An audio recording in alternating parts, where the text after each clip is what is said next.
وہ آپ کو نارے جہنم سے بچا رہے ہیں، آپ کو یہاں سزا دے کر اس نارے جہنم سے بڑی ظلم قرار دے رہے ہیں جو ہمیشہ کی طرف ہمیشہ کے لیے آپ کے ساتھ رہنے والے ہیں۔ تو یہ ہے وہ قوت، وہ محبت جو جناب امیر المومنین سے مومنین کو ہے، اور وہ قوت، وہ محبت، وہ طاقت ہمارا سرمایہ افتخار ہے، ہمارا سرمایہ حیات ہے۔ کسی ایک معصوم سے کسی نے اپنی فلاکت کی اور اپنی غربت کی، اپنی مفلسی کی شکایت کی، تو آپ نے فرمایا غالباً امام رضا کا واقعہ ہے،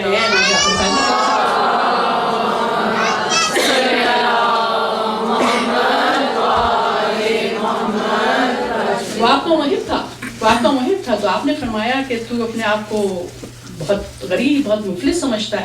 اس نے کہا اپنی پریشانیاں بتائیں، آپ نے فرمایا تو مجھ سے محبت کرتا ہے؟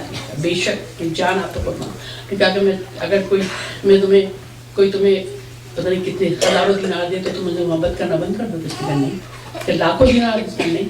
تو جب آخر میں بات کلمنیٹ ہوتے ہوتے بہت اوپر تک پہنچتی، تو آپ نے کہا تو اپنے آپ کو فقیر کیوں کہتا ہے؟ تیرے پاس تو وہ دولت ہے جو لاکھوں میں بیچنے میں تیار ہو۔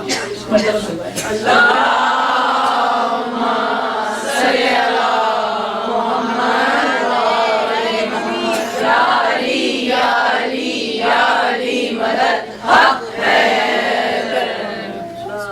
جناب فاطمہ کے ضمن میں، سید خیر النساء کے ضمن میں آپ کے سامنے رموز بے خودی کی کچھ اشعار پچھلے دنوں پڑھے تھے۔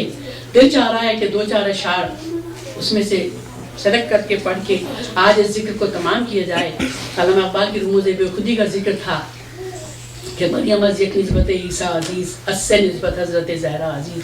مریم تو ہم ایک نسبت سے عزیز ہے، لیکن جناب زہرا 3 نسبتوں سے عزیز ہے۔ نور چشم رحمت للعالمین، نور چشم رحمت للعالمین، امام اولین و آخرین، جو کہ اول و آخر امام ہے۔ بانوے آن تاش تارے حلتا، مرتضیٰ مشکل کشا، خیبر شیر خدا خیبر کشا، مادریاں مرکز پرکار عشق، مادریاں کارواں سارا عشق، آدگر مولائے احرار جہاں، آدگر مولائے احرار جہاں، قوت بازو ابرار جہاں۔ اور وہ ان کے بیٹے کون؟ ان کے بیٹے کون؟ جو کہ دنیا کے حریت پسندوں کے سردار ہیں، دنیا کے تمام نیکوکاروں کے امام ہیں۔ پھر جناب امام حسن کے لیے ایک شعر جو علامہ اقبال نے کہا ہے، شاید ان کی اتنا بڑا شعر ہے امام حسن کے حوالے سے، اس لیے کہ امام حسن وہ ہستی ہیں جن کو سب سے زیادہ مس انڈرسٹینڈ کیا گیا تمام ائمہ میں۔ امام حسن وہ ہستی ہیں جن کے ساتھ جو ظلم ہوا ہے وہ انپریسیڈنٹڈ ہے۔ امام حسن کے ساتھ جتنا امت نے ان کو بدنام کیا، ان کے خلاف ایسی باتیں کی جس کا ان سے کوئی دور دور تک تعلق نہیں تھا۔ اور آپ کے علامہ اقبال فرماتے ہیں تا نشین دادشو پیکار کی، پشت پازر برسرے تاجو لگی۔ یعنی ایک بیٹا آپ کا ایسا تھا، امام حسن کی ریفرنس سے کہہ رہے ہیں کہ اس نے تاکہ کینے اور فساد کی آگ بجھ جائے، اس نے تاج و تخت کو ٹھوکر مار دی۔ تا نشینت آتش و پیکار کی، پشت پازت برسرے تاج و نگی۔ اور پھر امام حسین کا تذکرہ ہے، آپ نے سب نے سنا ہوا ہوگا، امام عاشقاں پورے بطول، امام عاشقاں پورے بطول، سرو آزاد زبستان رسول۔ وہ عاشقوں کا امام جو کہ بطول کا بیٹا تھا، اور وہ کون تھا؟ سرو آزاد زبستان رسول، جو رسول کے دبستان کا، رسول کے زبستان کا، گلستان کا، ریاض رسول کا سرو آزاد تھا۔ سر وہ درخت ہوتا ہے جو ایک دم سیدھا کھڑا رہتا ہے اور طویل ترین درخت ہوتا ہے، جو آپ کے یہاں تو بہت آپ کو نظر آتے ہیں، وہ سر ہے، سر میں آزاد زبستان رسول۔ فرماتے ہیں اللہ اللہ بائے بسم اللہ پدر، اللہ اللہ بائے بسم اللہ پدر، مانی ذبح عظیم احمد پسر۔ کیا شان ہے اس کے باپ کی کہ جو بائے بسم اللہ ہے۔ بائے بسم اللہ کی اہمیت کسی اور وقت آپ کے نظر کروں گی۔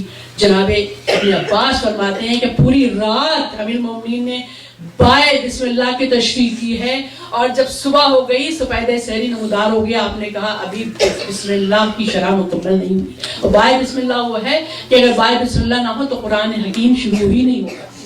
بائے بسم اللہ پہلا حرف ہے بسم اللہ کا قرآن کی شروع ہونے سے پہلے۔ اللہ اللہ بائے بسم اللہ قدر، مانی ذبح عظیم آمد پسر۔ جس چیز پر ذبح عظیم کا فدیہ منتقل کیا گیا ابراہیم کی قربانی کے بعد، وہ آپ کا بیٹا تھا، امام عاشقاں پوری۔ یہ وہ مصنوی ہے جو کہ سونے کے روپ میں لکھنے کے لائق ہیں. ہماری ستم ظریفی یہ ہے, ہماری بدنصیبی یہ ہے بلکہ کہ ابھی آپ کو پوری ان ٹوٹیلٹی ملے گی بھی نہیں, آپ کو اس میں سے اشعار نکال دیے گئے ہیں. اگر آپ کو اوریجنل فارم میں اوریجنل مجموعہ ملے تو پھر آپ کو یہ پوری نظم پڑھنے کو ملے گی. تو یہ وہ رسم تھی جس میں آپ نے آپ کی پوری اس تینوں نسبتوں کا تذکرہ کیا ہے جس کی وجہ سے جناب فاطمہ ہمیں عزیز ہیں, ہمیں محبوب ہیں. پھر آپ نے جناب فاطمہ کا خود تذکرہ کیا ہے کہ ادب پروردہ صبر و رضا, وہ صبر و رضا کی پروردہ آسیاں گرداں لب قرآن سلام, کہ جس کے ہاتھ چکی چلاتے رہتے تھے اور جس کے لبوں پر قرآن کی آیات تلاوت ہوتی ہے. نوری اور آتشی فرما برش, نوری اور آتشی دونوں اس کے تابع فرمان تھے مگر وہ خود گم. نوری و آتشی فرما برش, گم رضائش در رضائش آرش. وہ ہستی جس کے لیے نوری کون؟ فرشتے. آتشی کون؟ جن. جس کے جن اور فرشتے جس کے تابع فرمان ہو مگر اس کی اپنی رضا اس کے شوہر کی رضا میں گم تھی, اس کی شوہر کی رضا میں پوشیدہ تھی. اور شوہر کی رضا میں پوشیدہ تھی. شوہر کی رضا میں پوشیدہ ہونا بھی کتنی بڑی عظمت کی بات ہے. آپ کے ذہن میں مجھ سے پہلے وہ آیتیں گردش کر رہی ہوں گی کہ وہ شوہر جس نے اپنی جان رسول پر نچھاور کر کے رضائے پروردگار خرید دی ہو, اگر اس کی رضا میں آپ کی رضا گم ہو گئی تو اس سے بڑی رضا کی معراج کیا ہوگی.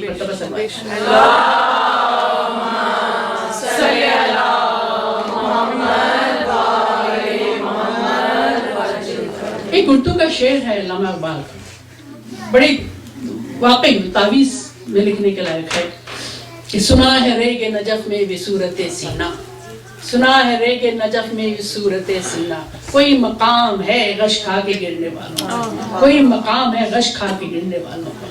یہ عرفان ہی سے ایسے شعر تخلیق ہو سکتے ہیں جب آپ کو کسی ہستی کی مکمل آگہی نہیں ہو, عرفان نہیں ہو. آپ کی زبان اتنی طاقت نہیں پا سکتی.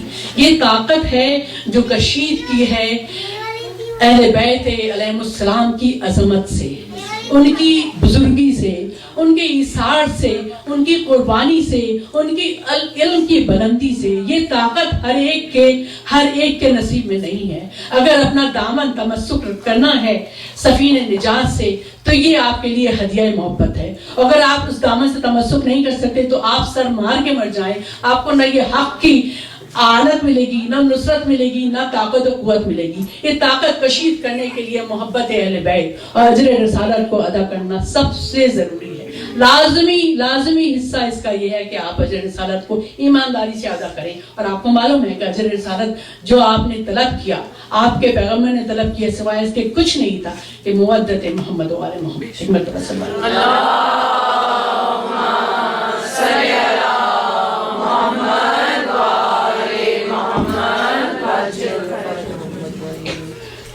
ضرورت اس بات کی ہے کہ یہ فرش ازا, یہ مجالس جو کہ اتنی مقدس اور اتنی عزیز اور محبوب ہیں ہمیں, اس مجالس کا ہم پوری طرح فیض اٹھائیں. اس مجالس کو ہم اس کے شایان شان طور پر ادا کریں. ایسی بات مجلس سے, ممبر سے, نوحے میں, مرثیے میں, سلام میں کوئی نہیں ایسی ہو جو آپ کے اہل بیت کے شان کے خلاف ہو, جو آپ اگر ہوتے تو ایسا نہ کرتے. نقل صاحب نے ایک تبصرے میں کہا ہے کہ آپ کی امامت اور جناب رسالت مآب کے بعد جناب امیر المومنین کی خلافت اور آپ کی نیابت, بلکہ وصایت اور ولایت مجھے کہنا چاہیے, اس لیے اہم ہے کہ آپ کو ان لوگوں نے یہ دکھا دیا کہ آج اگر رسول ہوتے تو اس صورتحال میں کیا کرتے. یہ سب سے بڑی بات تھی کیونکہ آپ کو یہ وہ ہستیاں تھی جو رسول کے معافی الضمیر کو جانتی تھی, جو معافی الضمیر کو سمجھتی تھی. تو آپ کے رحلت کے بعد, آپ کی وفات کے بعد, وصال کے بعد ایسی کوئی سچویشن آئی جو کہ پیغمبر اکرم کے زمانے میں نہیں پیدا ہوئی تھی, تو آپ ان کی سیرت کو دیکھ کر بتا سکتے ہیں کہ اگر پیغمبر اکرم زندہ ہوتے تو وہ ان حالات میں